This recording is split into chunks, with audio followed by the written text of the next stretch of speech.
The American middle class is dying, and no one seems to be sending flowers. That's right. The backbone of American prosperity, it's slowly becoming a wishbone, something we only talk about at Thanksgiving while hoping things get better. But get this, hope is not a financial strategy.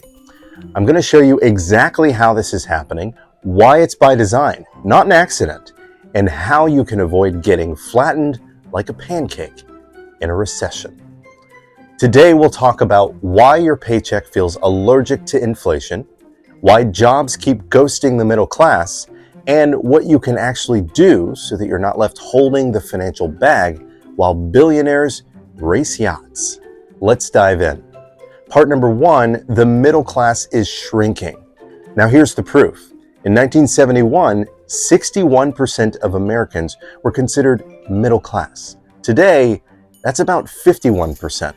By the time this video ends, it might actually be 50.5%. And if this keeps up, your next job might be fighting over breadcrumbs with a pigeon behind Costco. We're splitting into two camps, the haves and the have-nots. Or, as I like to call them, the owning everything club and the can't even afford club. Part number two, wages and reality. Not a fair fight.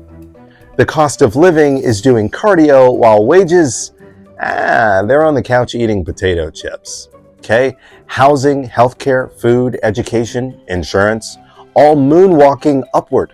Meanwhile, wages are crawling like they're stuck in traffic in LA. Now, go ahead and smash that like button if your paycheck has ever been personally offended by your grocery bill. Part three, the jobs are disappearing and so are the paychecks.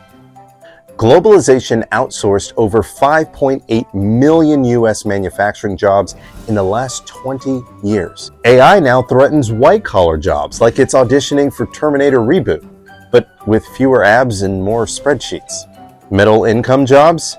They're now mythical creatures like unicorns or affordable rent.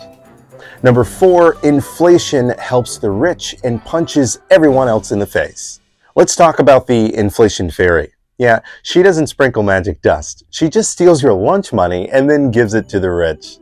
Printed money first hits the wealthy through banks, corporations, and stock markets. Assets go up. Stocks, real estate, crypto. Yay for the rich, right? Cost of groceries, rent, gas, also up. Yay for debt collectors. If you've ever looked at your credit card statement and whispered to yourself, "What in the compound interest is this?" Go ahead and follow for more soul-crushing financial facts. Number five, debt, doom, and the dollar drain. Americans now owe $1.2 trillion on credit cards. Average interest, over 20%.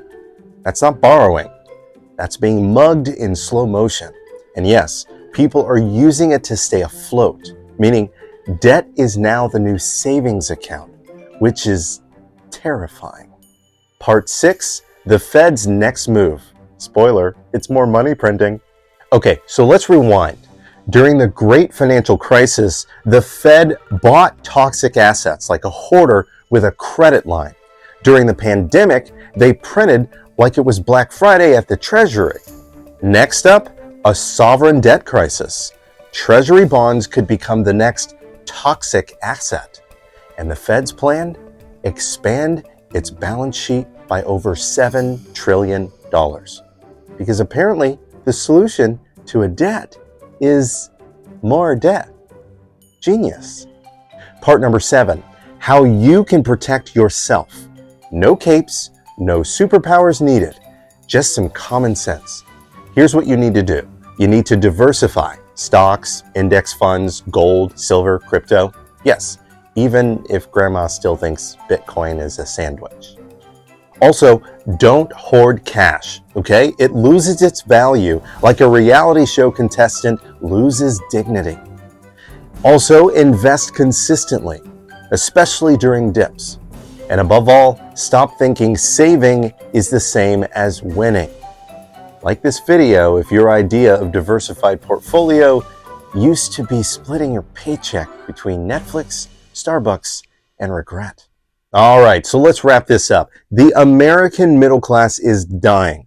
We've looked at the symptoms: stagnant wages, disappearing jobs, inflation, growing debt, and a financial system designed to protect wealth, not to grow it.